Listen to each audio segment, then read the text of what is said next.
Very good morning all of you. RBS degree college Meja खास के online platform पे सभी छात्रों का हम हार्दिक स्वागत करते हैं। छात्रों, आज जो है बीएससी एजी फर्स्ट सेमेस्टर के अंतर्गत जो आपका सब्जेक्ट है फंडामेंटल ऑफ सॉइल साइंस के अंतर्गत जो हम टॉपिक लेकर आए हुए हैं छात्रों, जो है वह है classification of soil of India. जो है मतलब इसका अर्थ यह हुआ कि भारत की मिट्टी का वर्गीकरण जो है किन किन क्षेत्रों में किस तरीके की मृदा पाई जाती है और उस मृदा में क्या विशेषता होती है, आज हम लोग इसके विषय में अध्ययन करने चल रहे हैं। ठीक है, आइए स्क्रीन पर चलते हैं। भारत में मिट्टी का वर्गीकरण जो है, ठीक है, क्लासिफिकेशन, आप लोग भी छात्रों बहुत अच्छे तरीके से समझते हैं जो है कि हमारे भारतवर्ष में जो है हर क्षेत्र की और हर राज्य की जो है अलग अलग तरीके की मृदाएं पाई जाती हैं जो अपनी एक विशेषता रखते हैं। जहाँ पे जो है तराई क्षेत्र पाए जाते हैं वहाँ पे जलोढ़ मिट्टियों की एक विशेषता होती है जो सबसे उपजाऊ और क्या कहते हैं उस मिट्टी की जो एक गुणवत्ता है उसमें पोषक तत्वों का जो है भरमार होता है। छात्रों जो है तो मतलब कहने का अर्थ ये है कि भारतवर्ष में हर क्षेत्र का अलग अलग तरीके की मिट्टियां पाई जाती हैं जो अपनी जो है गुणवत्ता में अपना एक विशेषता को प्रदर्शित करती रहती हैं। तो कहने का अर्थ ये है कि भारत के भूमि क्षेत्र को उनकी विशेषताओं के आधार पर विभिन्न मिट्टी में वर्गीकृत किया गया है और वन और पर्वतीय मिट्टी जैसी मिट्टी और उनकी विशेषताओं के बारे में जानना चाहिए। मिट्टी को आमतौर पर चट्टानों के कणों वाली भूपर्पटी की सबसे ऊपरी परत के रूप में परिभाषित किया जाता है। जो भारत की मिट्टी भौतिक और मानवीय दोनों कारकों का परिणाम है। मिट्टी को पृथ्वी की सतह पर विकसित चट्टानों के द्वारा जो है या कार्बनिक कणों के समूह के रूप में परिभाषित किया जाता है। जैसा कि जंगल और पहाड़ की मिट्टियों में आपको अक्सर दिखाई देगा छात्रों जो है कि कभी अगर आप किसी पहाड़ी क्षेत्र पर अगर आप टहलने जा रहे हैं तो वहाँ के मिट्टी के दशाओं पर अपना अगर ध्यान केंद्रित करते हैं तो आपको उस मिट्टी की दशा के विषय में आपको पता चलेगा कि यहाँ की मिट्टी जो है हमारी किस तरीके की है। क्योंकि आप लोग भी बड़े अच्छे तरीके से समझते हैं छात्रों जो है कि हमारे जो जंगली और पहाड़ी क्षेत्रों की मिट्टियाँ होती हैं उसमें कार्बनिक पदार्थ की मात्रा सबसे ज़्यादा पाई जाती है और पोषक तत्वों की मात्रा ज़्यादा पाई जाती है, सूक्ष्म पोषक तत्वों की मात्रा ज़्यादा पाई जाती है। उसका कारण यह है कि जंगलों से जो वनस्पतियों के आच्छादन होते हैं जब वो पृथ्वी की सतह पे ऊपरी सतह पर गिरते हैं तो वो कुछ समय के उपरांत जो है वो सरणीय अपघटन की प्रक्रिया होती है जो जाके मृदा में शामिल होते हैं जिससे आपके जो है मृदा का जो है उर्वरता और कार्बनिक पदार्थ की मात्रा में बढ़ोतरी होती है। ठीक है, फिर उसके बाद मृदा निर्माण को प्रभावित करने वाले कारक, मृदा निर्माण में विभिन्न कारक जो है अपना योगदान करते हैं जिसके कारण से हम मिट्टी की जो है विशेषता को जो है प्रदर्शित करते हैं। जैसे क्षेत्र की स्थलाकृति जो है, ठीक है, जो क्षेत्र का एक स्थलाकृत ऊपरी परत है वह मिट्टी हमारे किस तरीके की है, उसमें किस तरीके की जो है विशेषता पाई जा रही है। तो इसके विषय में जब आप जो है अपनी मृदा का सैंपलिंग करके या उसे मिट्टी का नमूना लेकर जो है उसे किसी प्रयोगशाला में अपना अगर टेस्टिंग करा के आप उस मिट्टी के अंदर क्या क्या चीज़ें पाई जा रही हैं वो आप बड़े अच्छे तरीके से उसे जो है ज्ञान को अर्जित कर सकते हैं। फिर उसके बाद क्षेत्र की जलवायु की परिस्थितियों के ऊपर भी निर्भर करता है कि हमारी मिट्टी किस तरीके की है। क्योंकि जलवायु में परिवर्तन होने के बाद जो है मृदा की दशा, मृदा की भौतिक और रासायनिक प्रक्रियाएं जो है उसमें परिवर्तन आती हैं और उसकी संरचना में और उसकी बनावट में कई चीज़ें जो है परिवर्तित होती हैं जो आपके जलवायु परिस्थितियों के प्रभाव से होती हैं। फिर उसके बाद क्षेत्र की प्राकृतिक वनस्पतियां या विभिन्न अन्य जैविक कारक होते हैं जो आपके मृदा को बनाने में अपना सहयोग भी करते हैं और उन्हें प्रभावित भी करते हैं। फिर उसके बाद भारत में मिट्टी के प्रकार, types of soils of India जो है, आपके भारत में किस प्रकार की मृदाएं पाई जाती हैं उसे हम बतला रहे हैं छात्रों जो है कि ICAR, ठीक है, जो पूसा नई दिल्ली में ये संस्था स्थित है, जहां से किसका जो भी परामर्श, जो भी जानकारी आपको इस अनुसंधान के द्वारा जो है आपके पास जो है लाई जाती हैं, जिसे आपको पता चलता है कि हमारे किस क्षेत्र में किस तरीके की जलवायु पाई जा रही है, किस तरीके की मृदा पाई जा रही है और वहाँ पे क्या परिस्थितियाँ हो रही हैं कि फसल अच्छी उपज दे रहे हैं, कीड़े मकोड़े नहीं लग रहे हैं, जो आपके ICAR के द्वारा जो है आपको सारी जानकारी उपलब्ध कराई जाती है, ठीक है, जिसका फुल फॉर्म होता है छात्रों जो है भारतीय कृषि अनुसंधान परिषद जो है के द्वारा एक महत्वपूर्ण अध्ययन किया जाता है, जो ICAR संस्था या अनुसंधान के द्वारा जो है अध्ययन और शोध के अनुसार जो है भारत में मिट्टी को 8 अलग अलग श्रेणियों में वर्गीकृत किया गया है, जो आपके ICAR द्वारा जो है इस अनुसंधान के द्वारा उसमें जो हमारे वैज्ञानिक हैं, जो रिसर्चर हैं, जो अध्ययनकर्ता हैं, उन्होंने ये बताया जो है कि हमारे भारतवर्ष में 8 प्रकार की अलग अलग श्रेणियों की जो है मिट्टियाँ इस जो है भारतवर्ष में पाई जाती हैं। तो पहला छात्रों जो है आपका जलोढ़ मिट्टी आती है, ठीक है। जलोढ़ मिट्टी जो है आपको हमने बतलाया कि ये ज़्यादातर जो है आपके जो है समुद्री किनारों पर या गंगा यमुना के जो है तलछटी किनारों के ऊपर जो है पानी के बहाव जब होते हैं तो कई क्षेत्रों से मिट्टियां बहकर वहाँ पे जब पानी का सतह नीचे जाता है तो वो पर्त के रूप में जो है अपना जो है अस्तित्व प्रदर्शित करती हैं, जिसे हम जलोढ़ मृदा कहते हैं, जिसमें पोषक तत्वों की मात्रा बहुत ज़्यादा पाई जाती है और वह मिट्टी बहुत ही उपजाऊ होती है। फिर उसके बाद आता है काली मिट्टी छात्रों जो है, जो आपके काली मिट्टी का सबसे बड़ी विशेषता होती है कि कार्बनिक पदार्थ की मात्रा सबसे ज़्यादा पाई जाती है, जिसके कारण से वह मिट्टी काली जो है प्रकार में आपको दिखाई देती है। फिर लाल मिट्टी आती है। लाल मिट्टी ज़्यादातर जो है आपको पहाड़ी क्षेत्रों में लाल मिट्टी की जो है श्रेणियाँ या प्रकार आपको मिट्टियों को दिखाई देगा, जो एक विशेषता होती है इसकी जो है कि ये रेड कलर में जो है आपको प्रदर्शित करेगा कि वहाँ पे मिट्टी किस तरीके की पाई जा रही है। फिर उसके बाद लेटराइट मिट्टी, ठीक है, ये भी जो है आपके भारतवर्ष के जो है कुछ ऐसे सदाबहार वनों के बीच में लेटराइट जो है मृदाएँ पाई जाती हैं, जो आपके जो है मिट्टी के ऊपरी परत में जो है कई पोषक तत्वों का समावेशन जो प्रभावित करते हैं उस मृदा के लेटराइट मिट्टी के निर्माण होने में जो है।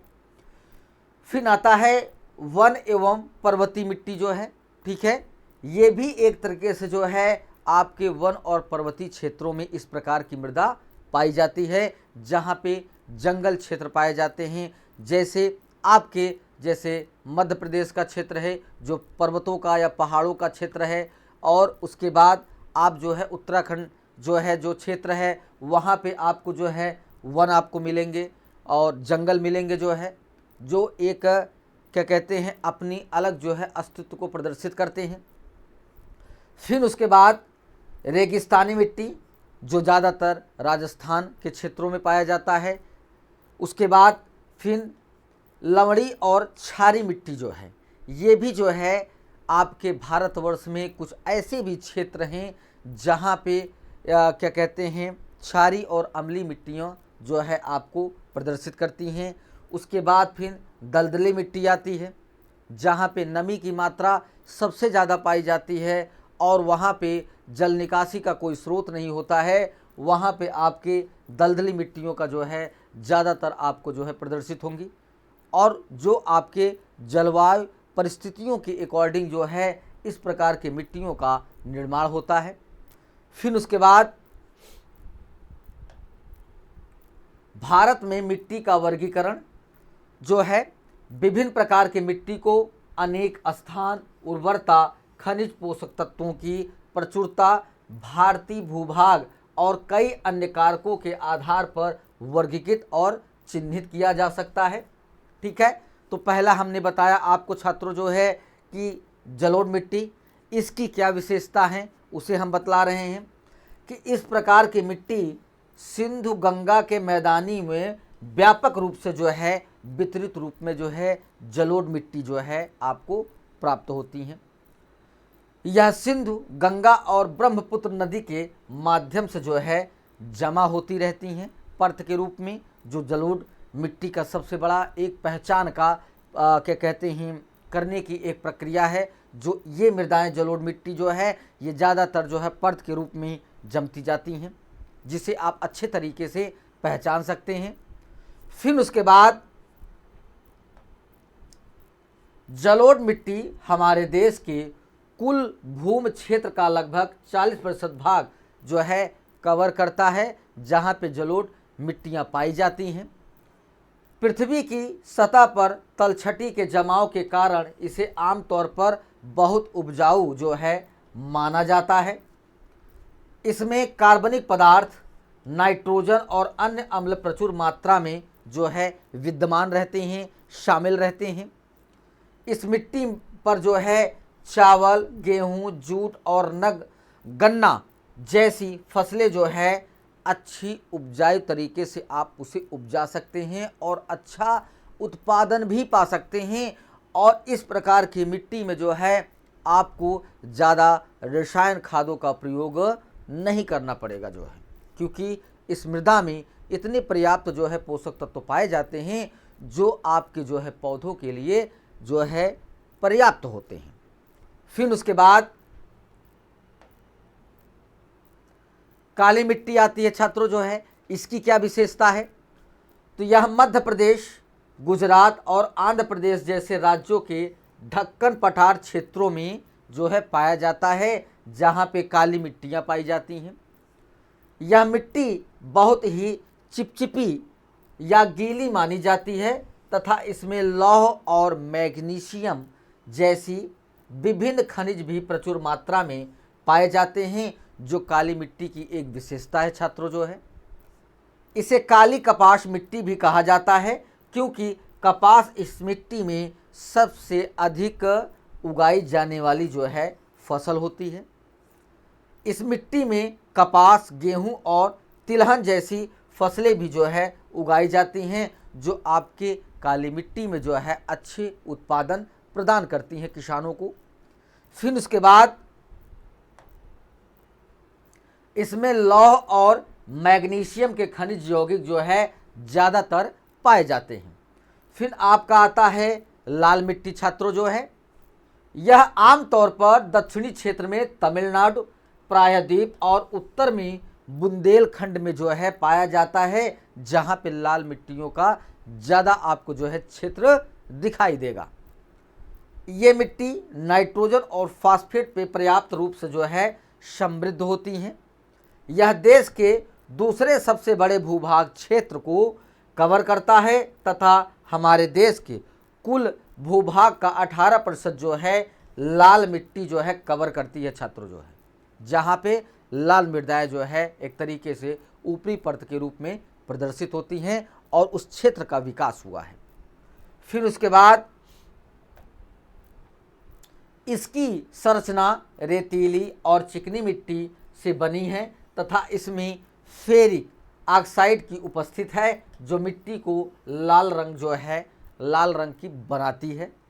शुष्क क्षेत्रों में बाजरा और दालें जैसी फसलें जो है उगाई जाती हैं, जहाँ पे आपको जो है इस प्रकार की मृदाओं में इस प्रकार की फसलों का जो है ज़्यादातर जो है उत्पादन किया जाता है।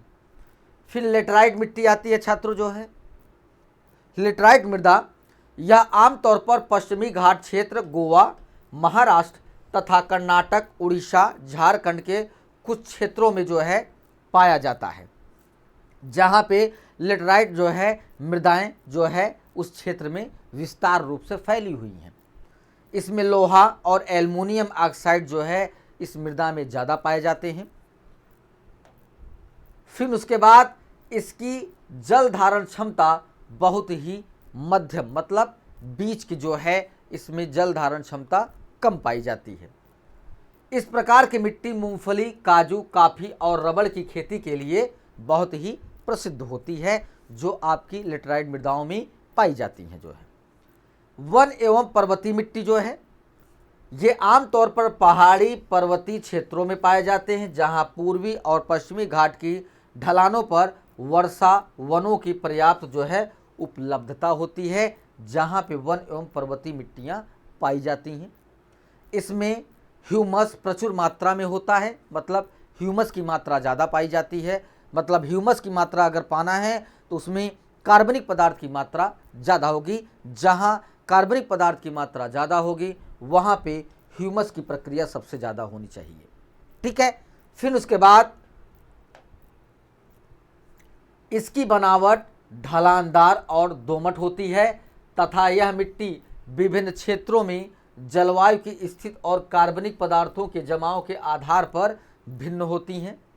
यह चाय, कॉफ़ी और उष्णकटिबंधीय फलों की खेती के लिए जो है इस प्रकार की मिट्टी बहुत ही जो है सूटेबल होती है, और इस प्रकार की मिट्टियों में आप जो है उष्णकटिबंधीय फलों को अच्छे तरीके से चाय और कॉफ़ी को उगा सकते हैं और अच्छा उत्पादन आप पा सकते हैं। फिर आता है रेगिस्तानी मिट्टी जो है छात्रों, तो यह मुख्य रूप से पवन क्रिया की मदद से जमा होती हैं। ठीक है। रेगिस्तानी मिट्टियाँ छात्रों जो है जो रेगिस्तान के क्षेत्रों में पाया जाता है, और राजस्थान के अरावली क्षेत्र, उत्तरी गुजरात और सौराष्ट्र के कुछ क्षेत्रों में जो है ये रेगिस्तानी मिट्टियाँ जो है पाई जाती हैं। और इन मिट्टियों की विशेषता यह है कि ये मिट्टियाँ पवन के तेज होने के बाद इन मिट्टियों का निर्माण होता है, जो एक स्थान से दूसरे स्थान पर स्थानांतरित होकर अपने जमाव के द्वारा जो है इन मिट्टियों का निर्माण होता है। फिर उसके बाद इसमें घुलनशील लवणों की उच्च सांद्रता होती है, लेकिन नमी की मात्रा तुलनात्मक रूप से कम पाई जाती है। तो आप लोग भी छात्रों बड़ी अच्छी तरीके से समझते हैं कि जहाँ पे बालू की अधिकता ज़्यादा पाई जाएगी वहाँ पे जो है आपके पानी की जो है हमेशा कमी पाई जाती है। फिर यह आमतौर पर फास्फेट और कैल्शियम जैसी विभिन्न खनिजों से समृद्ध होती हैं। रेगिस्तानी मिट्टियाँ जो है इस प्रकार की मिट्टी जौ, मक्का, बाजरा और ज्वार की खेती के लिए उपयुक्त होती हैं, जिसमें कम पानी की आवश्यकता होती है और उत्पादन बहुत ही अच्छे तरीके से होता है। फिर उसके बाद क्षारीय मिट्टी आता है छात्रों जो है, इसमें ऊसरा मिट्टी भी कहा जाता है क्षारीय मिट्टी को। यह आमतौर पर पश्चिमी गुजरात और पश्चिमी बंगाल के सुंदर वन क्षेत्रों में पाई जाती हैं, जो क्षारीय मिट्टियां होती हैं। यह खनिज समृद्ध हैं तथा इसमें पोटेशियम, सोडियम और मैग्नीशियम की उच्च मात्रा होती है, और इसीलिए इसे बांझ कहा जाता है, जो क्षारीय मिट्टी को जो है एक तरीके से शब्दावली दी गई है, जो कि इस अगर बांझ जो है अगर इस मृदा को कहा गया तो इसके माने इस मृदा में कोई भी वनस्पतियों के उगने का कोई संभावना नहीं होती है।